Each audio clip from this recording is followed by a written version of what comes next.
All right, we are back again, and this is part two of the first video where it was a wonderful discussion and a wonderful word from Sir Braha, and he has obviously the book is launched. You can grab your copies, and it's a wonderful book. And Sir Braha is going to be talking about marriage. So, Sir, please share your views about marriage. Okay, so I'm just going to try to say things that are common sense, but some of them you may not know, some you will, some you won't. And I also want to talk about Uranus, Neptune, and Pluto Sure. with Venus. So first of all, you have the obvious. You have the planets in the seventh house and what houses they rule. So it could be Jupiter in the seventh house, but if it rules the 11th, then of course the partner could be wealthy or they could be a friend. Right. Or if the seventh house ruler is in the third house, the partner could be very energized, a lot of energy, or they could be in the arts. These are obvious. Right. The ones that are not obvious, the ones that can make you go wrong, the easiest, is the second house and Chandra Lagna. Mhm. So the second house is family life. Family life. Now, if you have, say, Mars and Saturn in the second, Mars and Ketu, Mars and Rahu, Saturn and Ketu, Saturn and Rahu, Saturn and Sun, if you have malefics in the second house, Mhm. of course that's going to affect money and education and writing and teaching, Mhm. but it's going to affect family life. True. Now, if the second house is afflicted with malefics, and maybe the second house ruler is conjunct with Mars or Saturn, or maybe the second house ruler is debilitated or fallen, the family life is harmed for sure in the 18 years, the first 18 years. Mhm. Now, that doesn't stop just because you get married. So the family life difficulties, once you get, so the tumultuous nature of the family life in childhood, it's always due to the parents. The parents are fighting or something, they're moving all the time. It ruins the family life. But when you get married, that family life becomes your spouse and your family. And normally, what it does more than anything is it creates arguing and bickering. True. Arguing and bickering.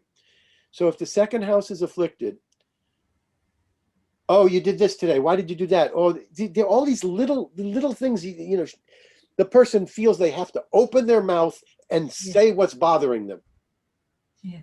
and that's what the second house will do. And you could have a good marriage, a good Navamsha, and the second house has Mars and Ketu, Mars and Rahu. You watch how the person argues; it creates problems. Okay. Mhm. Um, Mhm.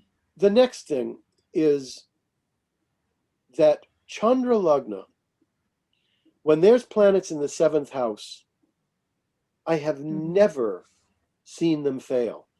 I make a statement. There's a statement that I make in my books, in my teachings. I always say, there's nothing in astrology that I haven't seen fail. Everything, it works 90%, and once in a while it fails. I don't think I've Mhm. ever seen a Mhm. planet opposite the moon fail. If it's Venus opposite the Mhm. moon, the person's getting a partner who's beautiful, handsome, artistic. If it's Saturn opposite the moon, marriage is going to be harmed in a Saturnian way. If it's Mars, 7 houses from the moon, there's going to be arguing and bickering. If it's Mercury, 7 houses from the moon, the partner's going to be intellectual and mental, etc. Never fails. The tighter the Positive. degrees, the stronger it will be.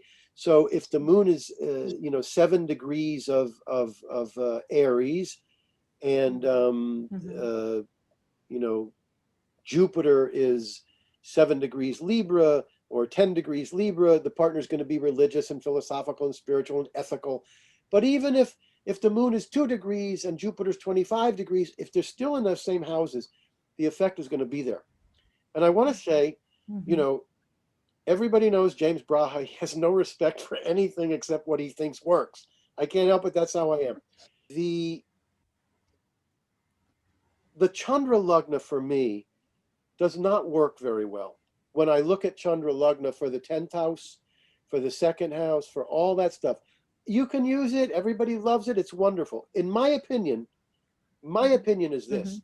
My opinion is that way back in time, they noticed planets 7 houses away from the moon working so perfectly that they Mm-hmm. said, let's use it as the whole chart. It's just my guess, because I don't get that much out of the whole chart. So other people might, I don't. But when it comes to Chandra Lagna, it is almost more important than the planet in the 7th house. That's how strong it is. Okay. Mm-hmm. Now, um, the as far as the planets go in the 7th house, Mercury 7 houses away from the moon, or Mercury in Mm-hmm. the 7th house, you're going to get a brilliant partner. You're going to get a partner that loves words and reading and writing and teaching, etc. But what you Mm-hmm. have to be really concerned about is that the marriage does not have enough glue. It does not have enough emotional bond. So, Okay. like Santanam used to say to me, Mercury is very fickle, fickle. So Mm-hmm. you get a partner and you have a great mental relationship, but then the partner leaves, or there's not enough emotional content, unless there's something else in the horoscope. Jupiter aspects the 7th, or whatever it is, Venus opposite the moon. But Mercury alone, opposite the Mm-hmm. moon or in the 7th, you have to watch out for partners where the relationship is not emotional. If you don't have glue, if you don't have emotional connection, Mm. you can't Right. get through the hard times. The intellect won't do it. No. The next one is Venus. The next one that's a little bit odd. In my first book, in my first book, the in the original ancient Hindu versus the newer revised edition, the Mm-hmm. difference of Venus in the 7th is, oh, Venus is in the 7th, you get a great loving partner and marriage is wonderful. And Venus exalted in the 7th, the partner is even better and it's a love relationship, it's a love marriage. Mm-hmm. I learned pretty quick that Venus in the 7th house, most of the times, is problematic. They Yes. get beautiful, they get the most gorgeous partners, Yeah. but there's too much passion. I Yes. used to think, what I knew the concept when I learned in India that Venus had too much passion for marriage. But Mm-hmm. I thought, that's fine. In America, we love passion. But Right. no, it causes intrigues or extramarital affairs. Not all the time, but it's just not so good, even though it's a benefic. Right. There's very few planets that I actually want to be in the 7th house. I Mm-hmm. would want Jupiter or the moon. Those are wonderful. Mm-hmm. The problem with the moon in the 7th house Mm-hmm. is that if the marriage is no good, the person can't leave. Their emotional commitment is, their intellect says, I should get out of here, this is bad. But their emotions are completely committed. Right. But Moon in the 7th, Jupiter in the 7th, those I like. I don't really like any of the others. I'd rather the 7th house be alone and the Mm-hmm. ruler be somewhere nice. Right. And what about the delays and the denies? So, so when there's no marriage at all, Mm-hmm. is normally when there's no planet in the 7th house, Mm-hmm. there's no planet aspecting the 7th house, Okay. Mm-hmm. there's no planet aspecting the ruler of the 7th house. All So now right. you've got nothing. You don't have any planet. Now, if you have Mars, or, I mean, Mars aspecting the 7th, you might get a partner, a fireman, or a. But if no, you don't really want Saturn aspecting the 7th. But if you have a planet aspecting the 7th, you may get married. If Right. the ruler of the 7th is aspected by a planet, you may get married. But once in a while, I see charts, no aspects to the 7th, no planets 7 houses away from the moon, Mm-hmm. and no planet aspecting the ruler of the 7th. That's it. Those, and what I tell those people, I say, do you want to get married? Yes, I'd love to get married. Mm-hmm. What I say to them is, if you wait, we have a term here, for bells to go off, it's Right. not going to happen. Mm-hmm. Bells going off means you see someone and you go, oh my God, the attraction is, that's not going to happen for a person where there's no aspect. So I tell them, you can get married. There's not necessarily, assuming that the chart doesn't have any problems, Right. it's just that there's no energy. So I Mm-hmm. say, you can get married, but it has to be really like a choice, really like, okay, I'm going to get married. You don't wait for this big, strong attraction. It's not going to happen. You Right. find somebody else that treats you well, that you like, that also wants to get married, that where they're not necessarily looking for the end of the world soulmate, and then you get married Right. like Right. that. Delays to marriage in my culture often occur when the seventh house ruler is retrograde. That's Oh, just a delay. okay. I was just Um, about to ask, what about the retrogrades? Because, I have seen in many charts the concentration on the seventh houses of retrograde planets, and there is complete denial. Many charts. Say this again. The When the there is, seventh house ruler yes, maybe a and retrograde planet is aspecting or is seated, like two planets, benefic and malefic both. Suppose Mercury is retrograde and is seated in the seventh house, along with Saturn retrograde in the seventh house, in from the seventh house. in the In seventh the house. So I've seen denial. I'm I am more concerned with the ruler of the seventh being Okay. retrograde. That's what I am. To me, if there's a benefic retrograde planet, it's Mhm. good but not great. Right. So if you have Venus in the 10th house Mm-hmm. natally, it's great for a career, but if it's retrograde, it's good, but it's not great. And if you come to that Venus dasha, Mm-hmm. the career doesn't just take off. It's passive. You have to make it happen. Right. But as far as marriage, so if Saturn's retrograde in the seventh, to me, that's better. It won't cause as much problems. Yes. If Jupiter's in the seventh, it's good, but not retrograde. It's good, but not great. But Mm-hmm. if the ruler is retrograde, I tell the person, you can get married or you don't have to. It's your choice because it's retrograde. That's Mm-hmm. how I see it. And what about the planet ruling the seventh house lord, seated in the seventh house in retrogression? Same thing. It's Same thing. retrograde. It's the ruler retrograde Mm-hmm. becomes your choice. You could see a chart with 4 planets in the 6th house, 3 benefics, and you think this is a doctor, but Yes. the ruler is retrograde. The Right. talent is there, but it's their choice. Mm-hmm. I get that. The person begins to see the talents of Right. a house with a retrograde ruler in their late 20s and early 30s. Mm. That's when they may have known they had the talent, but you're going by your heart and your instinct until the late 20s. And then Mm-hmm. you get to the late 20s, early 30s, 29 to 31, the Saturn return, that's when a person gets serious. And when they start to get serious, they say, this would be a better profession for me. And Mm. it's the one with the retrograde planet. You know, True, true, true. I get that. Yes, absolutely. I agree. And also, so when retrograde planets, are influencing the seventh house, somehow I've seen, maybe, from the fifth, Saturn is aspecting in retrogression, it's aspecting the uh-huh. seventh. So it delays. But, the partner is pretty unconventional, or maybe, he's from different community. If Uh-huh. Saturn is aspecting, but there is coldness in relationship also at the same time, because Saturn is in the fifth house, which is the house of love and affair. Saturn aspecting the 7th house for a Westerner is normally a divorce. It's just not good. Okay. Mm-hmm. Um, um, so when Saturn is in the 7th house, Mm-hmm. I Mm-hmm. tell a person, try to find somebody older. They Yes. don't have to be 10 years older. They could be 2 years, just a little bit older. Some gap. They Yeah. could be thin. They could be Shivite. They could be detached from the world, wanting to meditate. True. If they don't find the positive aspects of Saturn, an Mm. administrator, an organizer, an ascetic worshiping Shiva, or an older person, if they don't get that, Mm. what they're going to get is a person that is cold and takes and takes and takes, Right. and this person gives and gives and gives. That's what they're going to get. With Saturn, you get two. There's two kinds of Saturn in the seventh. Okay. One is where it breaks in a year. You Hmm. go, oh, it was horrible. Yeah, I was married. It was terrible. Okay. 1 year. That's new. Then you have the ones where Saturn keeps it together.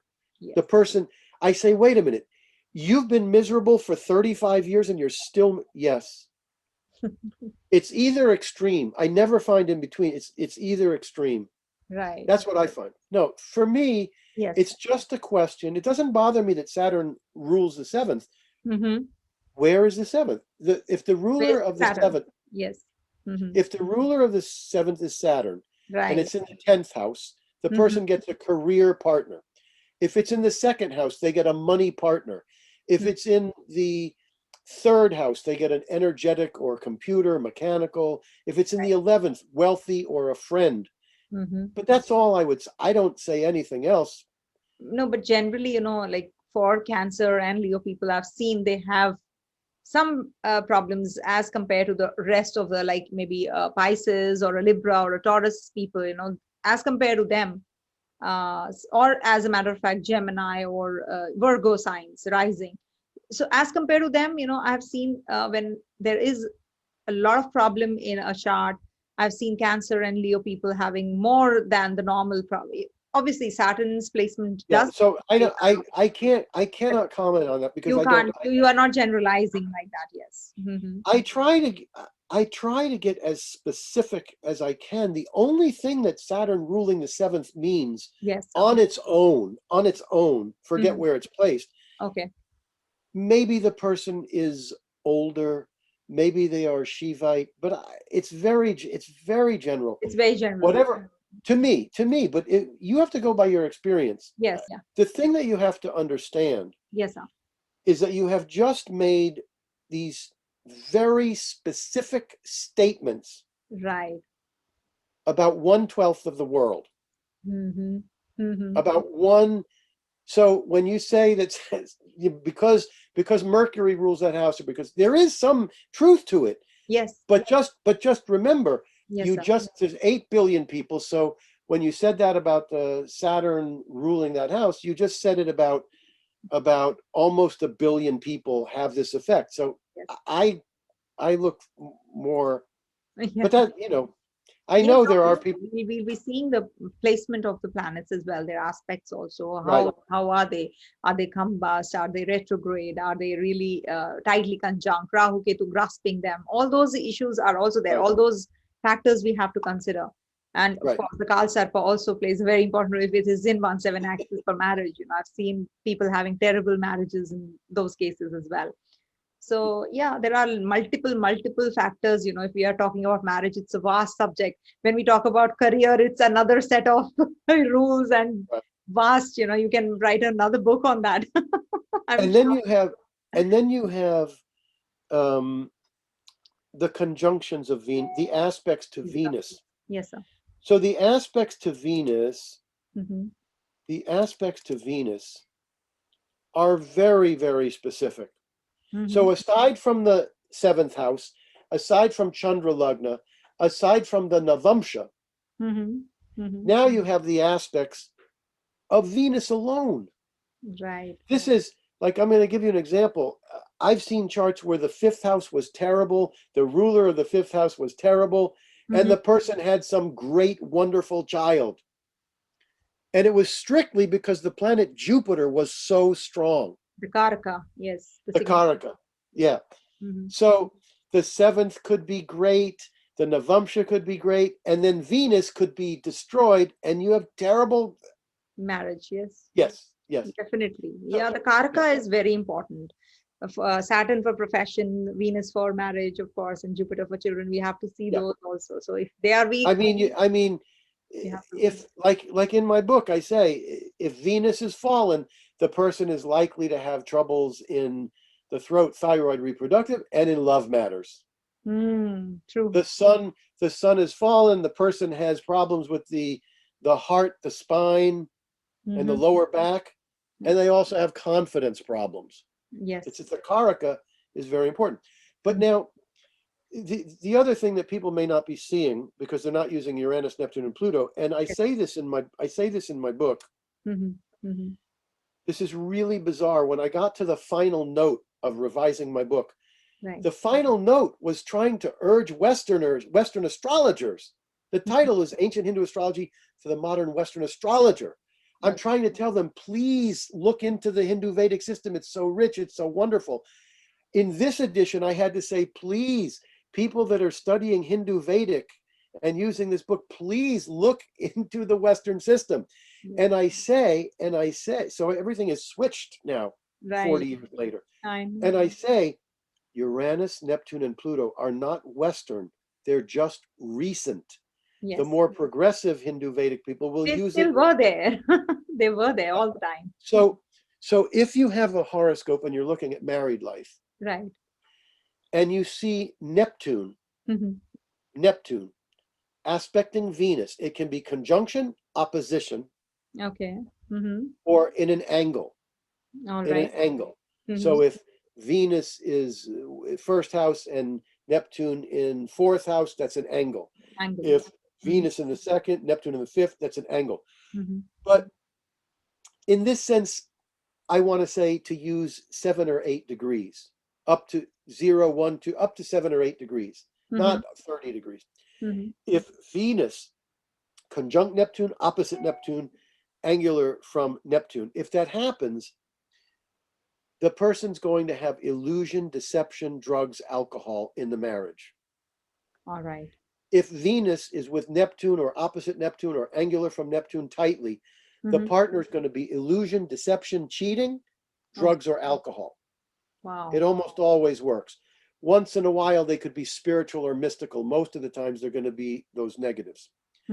If Venus is conjunct, opposite, or angular from Uranus, then the person is going to have too much excitement in relationship. They're going to crave excitement. And if the excitement isn't there after 2 or 3 years of marriage, they want to leave. Oh, okay. Their relationships will start suddenly and end suddenly. If Uranus is with Venus, if Uranus is with Venus, the likelihood of no rules and regulations in marriage. So a person with Venus, Uranus, a man with Venus, Uranus could be with another woman or another man. It's just, there's no rules and regulations. It breaks the rules and regulations when Uranus is aspecting Venus. And the relationships come suddenly and they end suddenly, and the partner is eccentric. The partner is not typical. The partner's a genius, or they're a little crazy, or they're unstable. Uranus is very, very volatile and changeable. So you could be looking, this is why when I came back from India, I wanted the Western astrologers, I wanted people to use both systems. Right. And they don't want to do that because they think, I haven't mastered this system. Guess what? You never master any system. You don't. You just keep learning. And getting the basics is better than trying to go deep into the... I have always found that the basics work better than the others. The deeper they go, the more random they work. They work with your... Yes. And that is why the novice, their predictions come true. Yeah. Venus with Pluto. Venus with Pluto, conjunct Pluto, opposite Pluto, angular from Pluto. But remember, use this within 7, 8 degrees. I don't know if it works 20, 25, but in the first 10 degrees, it's going to work.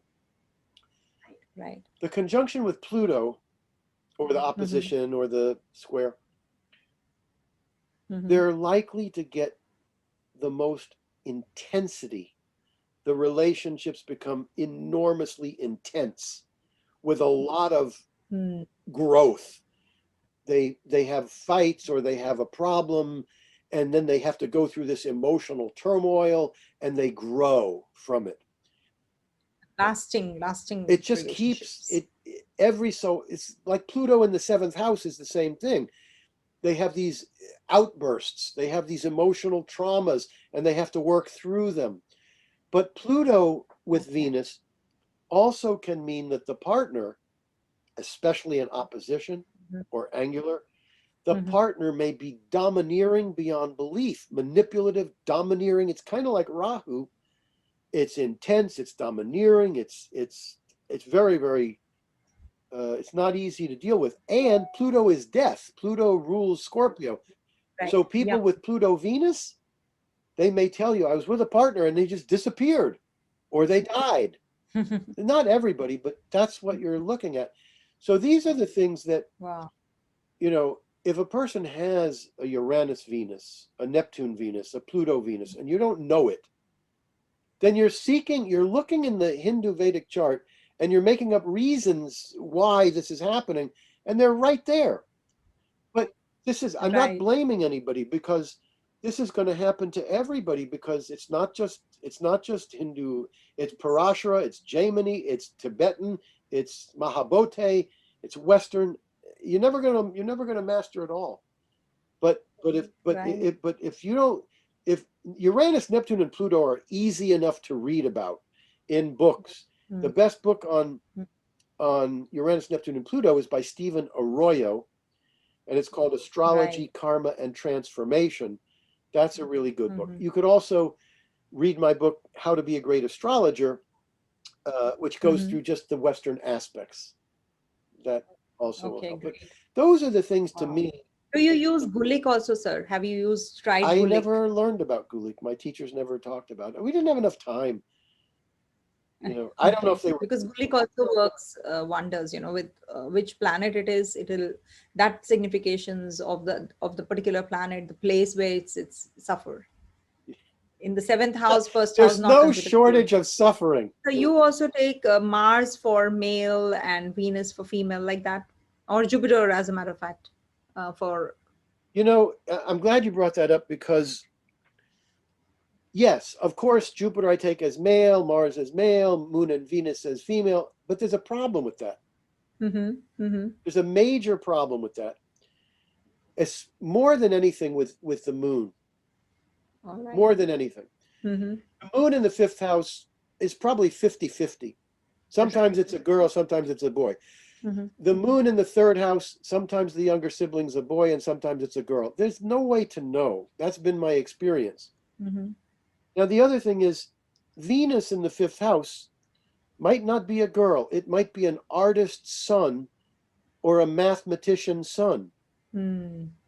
Because of the ruler of the fifth house. But, how are you going to get a son who's a mathematician or a Venusian artist? You got to put that Venus in the fifth house, Right. right? So it doesn't produce what you thought it would. So I really shy away from the. Now Mm-hmm. there are times, no doubt. The ruler of the fifth house is right next to the sun. I will say that's you're going to have a boy. Mm-hmm. That's enough. You know what I mean? Right. But I cannot just go by the moon being Right. in that house or something. It's too complicated. Right, I get that. So when you see, because Mars is the Mangalya, in Vedic culture. So here, if Mars is weak, afflicted in a female horoscope, so what do you think it's going to lead to mainly? Because I see Mars as. Just wait, you're not saying the house it's in, or you're just saying it's No, weak. I'm saying, like, if it is in the Dusthana, suppose, in the Trig Bhavas or Dusthanas. So Mars becomes, for you, what do you think Mars It's becomes too weak? it's too general for me. Right. If you said, in Hmm. other words, if Mars is in the eighth or 12th, it's going to harm the house that it rules. Right, Okay. right. It is going to, If, right? Hmm. oh, for sure, for Yes. sure. If the ruler of the seventh is in the eighth, it harms marriage. Hmm. If the Hmm. ruler of the seventh is in the eighth, well aspected. My Hmm. wife has seventh ruler Saturn in the eighth, but it's Right. in Aquarius and it's with Venus. So Or her partner is an astrologer, eighth house, and an artist, Venus. But like if you just said an afflicted Mars, right. so if Mars is in Cancer, Mm-hmm. Mars is in Cancer. Facilitated. Forget the house or the this or the that. Troubles with the bloodstream and the muscles, Hmm. Hmm. and possibly troubles with the temper or with their ability to be assertive. I mean, it depends what it is, but I want to know the house it's in and the what it's. Here's another thing: Mars in the fifth house can be a boy. Mm-hmm. If I see Mars in the fifth house and I see the ruler of the fifth house unaspected by anything, Right. Right. Mars in the fifth house could be a boy. Mars in the fifth house could be no children at all. It's not a fertile planet. True. The sun in the fifth house, I'm going to say you're probably going to have a child.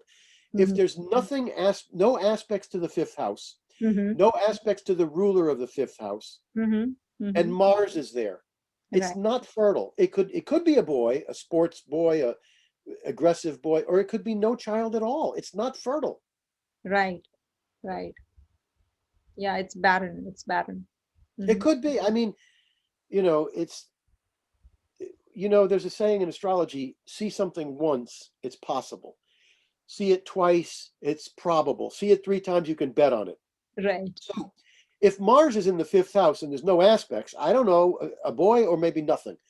But then if I see the ruler of the fifth house conjunct Jupiter or Venus or Mercury, there's going to be kids. Mm-hmm. Mm-hmm. So there's going to be kids. Mm-hmm. Now, I take the planet in the first house, the planet in the fifth house. Mm-hmm. That's going to be the most obvious. So in other words, Mm-hmm. Mars is in the fifth house, and Mm-hmm. the ruler of the fifth house is with Mercury. Right. I'm not going to say your first child is very intellectual and communicative. No. I'm No. going to say the first child is going to be Marsy. Hmm. Because that's more essential than what the ruler is doing. It took me years to find that from experience. Right. It took a long time. The most obvious to the fifth house is going to be the kid. Then the other aspects. Yes. The whatever planet's in the third house is the most obvious for the brother and sister, and Mm. then whatever comes next. That's what I have found. True. And coming to the marriage again, like foreign, overseas marriage This is the topic. ruler of the seventh. Hmm. This is the ruler of the seventh in the ninth. Okay. This is the ruler of the seventh, conjunct or aspected by the ruler of the ninth. Okay. This is the ruler of the seventh in the ninth in the Navamsha. This Mm-hmm. is the ninth. This is the ninth house ruler in the seventh, in the Okay. natal or the Navamsha. Great. Now I have to say this. I plastered this all over my new revised book. Mm-hmm. The ninth house does not have to do with living in foreign countries. Right. Right. It's the afflicted seventh house Mm-hmm. makes the person live far away from home. Okay. And what about the fourth house? Fourth house doesn't play a role at all. Like fourth house is your home, homeland. If there is affliction, Not for me. Not for me. I've never no. or is it okay? So you feel that seventh house, you know that seventh house is the one which takes you away from your homeland. I'm like you. I'm an astrologer. I'm just learning. Nobody told me to look at the fourth. Nobody told me to look at the fourth house. I Oh, is could it? be I, wrong. I always see the fourth house first because that's my So homeland. And if the see, I'm sharing what I have learned, and obviously I'm learning. Fourth house is your home comforts and homeland. If there is affliction, and if the Lord has gone to the 12th, or it's gone to the 12th from itself, or the Lagnesh is going to the 12th house. So well, what I would say yes, sir. is that I would definitely take the seventh house first. Now, after the session is over, Yes. after this, I'm going to say to my wife, she said to look at the fourth house. Now I'm going to start looking. That's how you learn. Yes, sir. Nobody owns. If Padya or Santanam had told me that, maybe they did and I forgot. Maybe I doubt it, because I studied with them at night. So all day long I listened to the recordings. Right. But now that you have said that, Mm-hmm. you said something very logical. Now I have to consider it. John Lennon had a terrible seventh house, but he had a terrible fourth house also. Right. So you could be right. I have to go. Now I have to go and study. Okay. Now I have to I'm call you. honored. And I can't call you sir. I can call you ma'am. Sir, please don't do that to me. If you try to do anything in the world and be great at it without humility, you probably won't succeed. No, sir. But for astrology, if you don't have humility and you don't have room for other opinions, I say in the book, I say Vargotama doesn't work, Nietzsche Bunga works 20% of the time. Hmm. There's these different things, right? But I always go back I always go back and say, maybe I was wrong. Let me look again. Right. And I always do that. You have to. You Hmm. have to. True. Because, I mean, in the original book, I said, oh, this planet's bad because it's retrograde. I said that? Somebody said it to me, and I repeated it. Right. Uh, I'm No, going to that's tell you something. beautiful. I'm going to tell you something Yes. really Yes. fascinating. Yes. Um, so in my book, I have the great years of the planets. Mm-hmm. The 16th year for Jupiter. Jimmy Carter did not run for political office until he was 37. The 36th year is Saturn, his Raja Yoga Karaka. My career didn't start till 35, 36, the great year of Saturn. Mm-hmm. So I was revising this book, and the person who was doing the horoscopes, his name is Andrew Mason, and he's reading through the book and doing the horoscopes and all, and he sees the section on great years of the planets. Mm-hmm. And he says, where does this come from? I said, I don't know. Padia taught it to me. Mm-hmm. So he goes through all his books, which he has on in computer, and he Mm-hmm. searches great years, maturity of planets, can't find anything. So we start to search. Mm-hmm. Where does it come from? Because the great years of the planets are so important for me. I Mm-hmm. find that they work very well. If you look at the great year of the ruler of the first house, Mm-hmm. that's when a person knows who they are. That's more important than anything. You Mm. will find that when the person, if they have a Scorpio or Aries ascendant in the 28th year, between 27 and 28, they will leave a marriage, they'll start a new career. It'll often be very important for them. True. True. Anyway, so Mm. where does it come from? Mm. So I email Padia, Mm. and he doesn't speak great English, so somebody else answers for him. Mm-hmm. And he says, Padia says he found it in some old book. Oh my God. So the old book, we do some searching, and it turns out to be Lal Kitab, Persian or something. I don't know. It's not Parashara, that's for sure. No. Mm-hmm. But I get a hold of the book, Right. and I find, I think it, if I remember right, it might be page 72, if I remember right. But anyway, somewhere in there is a graph, and it says Jupiter 16, and Mm. it says Saturn 36, and Mars 28, and it says Mercury 34. Right. Mm-hmm. Hadia taught me the 32nd year, and Oh. I've been using the 32nd year for 35 years. And I emailed him, and he says, I've been using the 32nd year, and Mm. that's what he feels is right. But in the book, Mm-hmm. I said, look, there may be a problem with this. I mean, I really had to think, what do I do here? I've been telling people Mercury's the 32nd year for the Mm. last 3 decades and writing about it. So I put a little note in there. I said, Padia still says it's the 32nd, but you may want to experiment. Yeah. You have to experiment, because in Lal Kitab, in Mm. the edition I found, it said the 34th year. So 34. that's Mm. these issues come up. And I tell you what, that was not a happy day for James Braha. I said to myself, geez, did I just pollute the Vedic system for the next That's 500 okay. years? That happens. So That I put it in you the were book. I said, also not aware, no? You were also taught that. So you just brought that yeah, forward. I know. Anyway, but at least I put it in there. Astrologers may wish to experiment. It might be the 34th year. Yeah.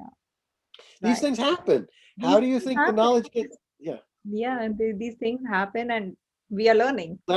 Last year I gave a workshop in Sedona at the Mm. Vedic Astrology Conference, Right. and I said about 20 years into your career, you start to realize all the mistakes you made and all the things that you told people that were not right. Mm. And then you make up for it. You make up for it in the next 20 years. Mm. You make up for it. You become much more accurate. Yeah. That's all you can do. We make mistakes. That's Yes. That's perfectly fine. I think everybody does that. No one is perfect. no, Thank no, no, you. no. Thank you so much, sir. It was really so kind of you to be here. Thank you again. And Thank you. I'm going to be grabbing this copy of your book, definitely. Thank you so much. It's for worth writing. it's worth having the physical copy. It Yes, really I know. is. I know. Um, yeah. But is it being dispatched to India? Like, is it open? Like, that is also one. Somebody told me on Facebook. I asked Indians, somebody said, yes, you can get it from Facebook. I mean, from Amazon. Okay. You'll have to find out. Here's the thing. Mm-hmm. What I did learn when I found out that my book was not available in India, I contacted Amazon and I said, look, my art and practice book, you can see it in the background, that blue book. Right, I right. said, that one's available in India. And he said, yeah, but that's not Amazon. It sells through Amazon. But he said, if you Oh, look on the page, there is a wholesaler called Atlantic yes, Distribution. yes. So I tried to contact Atlantic Distribution to tell them about this new book, but I couldn't get a hold of them because you have to do it online. There was no phone. I couldn't do it. But eventually, if you contact some wholesaler in India to start carrying it, it'll Right. be carried. Yes, they can be. We can. It might have happened. It might have happened People who already are because hearing this video, they can definitely, write in the comment section if you know somebody who can just circulate this book, and take the yeah, distributorship and just do it. The hard yeah. copy, of course, is always better. I prefer a hard copy. I'm not an e-book person. Yeah. Yeah. Thank you, sir. Thanks for your time and the knowledge. Obviously, the Thank you. knowledge. Thank you so much. Keep growing and keep imparting this kind of knowledge to us. And see you soon on the channel again, sir. Thank you. Thank you, sir. Bye-bye. Om Tat Sat.